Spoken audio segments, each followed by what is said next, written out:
Halo GP Mania, selamat datang kembali di channel Sport Maniak yang tidak hanya akan mengabarkan berita pilihan seputar MotoGP, tapi juga mengupasnya secara detail.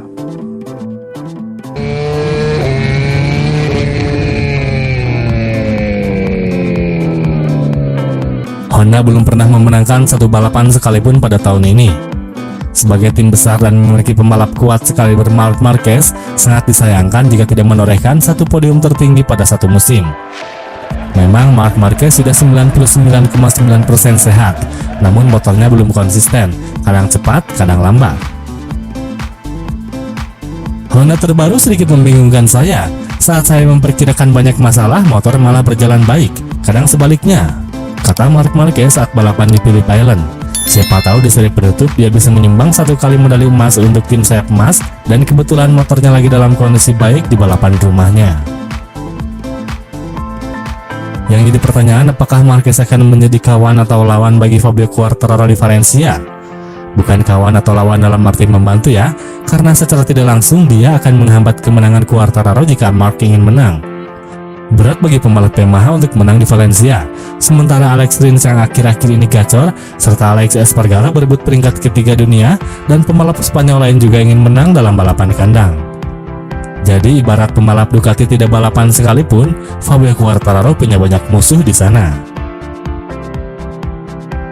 Sementara itu, apa strategi yang akan digunakan oleh Bagnaia? Pembalap dalam Akademi VR46 itu mengatakan bahwa dia tidak akan mengubah pendekatannya ke Valencia karena membalap terlalu hati-hati lebih cenderung menimbulkan masalah. Biasanya ketika Anda terlalu berhati-hati, Anda bisa mendapatkan masalah. Karena Anda berada di grup, lebih sulit untuk melakukan sesuatu. Ban depan mengalami perubahan tekanan, jadi saya akan mencoba untuk melakukan seperti biasa, tidak seperti saat latihan karena saya jatuh terlalu banyak, kata Bagnaia. Bagnaia sendiri menjalani sesi latihan di Malaysia yang sulit sebelum kemenangannya, saat dia jatuh 2 kali pada hari Sabtu dan berakhir di urutan ke-9 di grid Q2. Tapi pembalap Italia itu mengatakan dia ingin membawa pengalaman ini ke Valencia, bahwa dia bisa memenangkan MotoGP Malaysia tanpa memaksakan motornya. Lantas gimana dengan Quartararo? Tahun ini mungkin tahun yang sulit baginya untuk bertahan dari gempuran Pecco, tetapi pembalap Prancis tersebut masih berharap menjadi juara dunia MotoGP 2 kali di akhir musim GP Valencia, tentunya dengan kemenangan, meskipun rintangan tidak hanya datang dari pasukan Ducati saja.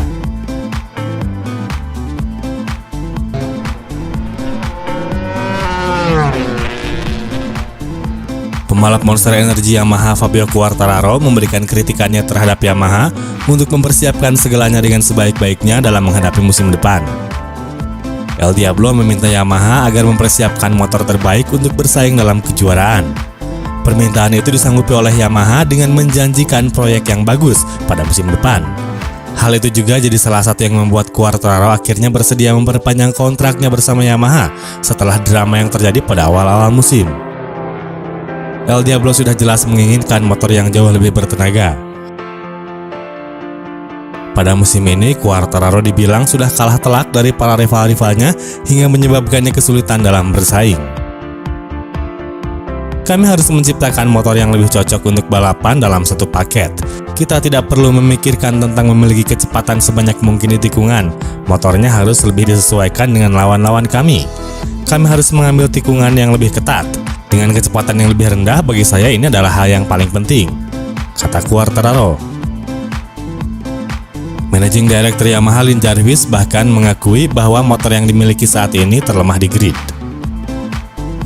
Dari posisi kami sekarang, kecil kemungkinan kami bisa menutup jarak dengan motor-motor terkuat di awal musim 2023. Tetapi kami memiliki keyakinan yang bahwa kami dapat menyingkirkan kesalahan yang kami buat menjelang musim 2022. Kami mulai bekerja dengan Luca Marmorini dan kelompoknya pada bulan Januari. Kami sekarang melihat manfaat dari perubahan gaya dan pendekatan mereka, ujar Lin Jarvis. Yamaha menjadi satu-satunya pabrikan yang menggunakan mesin inline 4. Meski begitu, Quartararo menilai Yamaha tidak hanya lemah dalam kecepatan, melainkan juga kurangnya cengkraman ban belakang. Saya tidak tahu karena Suzuki seperti kami, tapi mereka juga berkendara dengan cara yang berbeda. Tentu saja kami kekurangan tenaga, tapi kami juga kekurangan cengkraman pada roda belakang.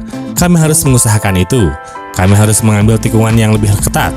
dengan kecepatan yang lebih rendah. Bagi saya ini adalah hal yang paling penting, ujar Quartararo. Menurut Fabio Quartararo, dia memang merasa kecepatannya sangat baik saat latihan, tapi itu tidak sama ketika menjalani balapan.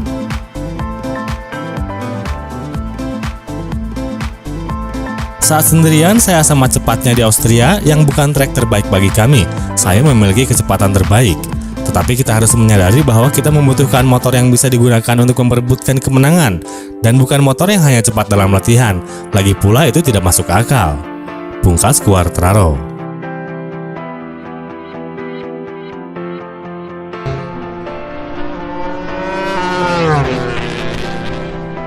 Marc Marquez masih belum tahu harus menguji coba komponen apa dari motor Honda untuk MotoGP musim depan. Para pembalap dan tim-tim kelas Premier bakal disibukkan dengan pengujian selama 1 hari di sirkuit Ricardo Tormo pada 8 November 2022, 2 hari usai seri pamungkas Grand Prix Valencia. Kendati begitu, Honda nampaknya sedikit terlambat dalam mengembangkan RC213 V 2022. Hal ini diungkapkan oleh Marc Marquez setelah merampungkan akhir pekan GP Malaysia. Mereka masih belum memberi saya jadwal. Saya tidak tahu apakah motor baru akan tiba atau tidak di Valencia. Kami sudah menunda karena Misano adalah saat biasanya semua pabrikan mencoba motor 2023. Kami tertunda dan Honda tahu bahwa kami terlambat, jadi kami hanya punya satu kesempatan. Saya berharap untuk mencoba sesuatu yang menarik di Valencia, juga karena apa yang Anda coba di Malaysia adalah motor yang akan Anda pakai untuk balapan, dan Anda tidak punya waktu untuk mengubahnya, ujar Marc Marquez. Pol Espargaro sebelumnya mengecam Honda yang dinilainya tidak bekerja cukup keras untuk melakukan pengembangan RC213 V 2022. Honda tampil menjanjikan sepanjang tes pramusim MotoGP 2022. Espargaro bahkan memuncaki hari pertama dan ketiga dalam sesi uji coba resmi di Mandalika. Sinyal bahwa pabrikan Jepang bergerak ke arah tepat. Pertanda itu makin menguat saat Policio dengan gemilang yang berhasil podium ketiga pada seri pembuka Grand Prix Qatar. Namun di luar dugaan, kinerja Honda malah terjun bebas selepas putaran MotoGP Indonesia. Berapa banyak hal, berapa banyak bagian yang telah kami uji sejak Qatar dengan motor ini? Tidak begitu banyak. Dalam tes Misano sepertinya kami tidak punya banyak hal untuk dicoba, jadi seperti itu Anda tidak akan meningkat. Yang lain Anda tahu, mereka memasang sayap di motor mereka setiap 3 bulan, setiap 2 bulan. Mereka berusaha membuatnya lebih baik dan mereka selalu lebih cepat dan lebih cepat, tegas Pol Espargaro. Tahun depan Marc Marquez akan bertandem dengan Joan Mir. Sementara itu Pol Espargaro hijrah ke Gas Gas Factory Racing Team dan bakal menjadi rekan satu tim rookie Augusto Fernandez.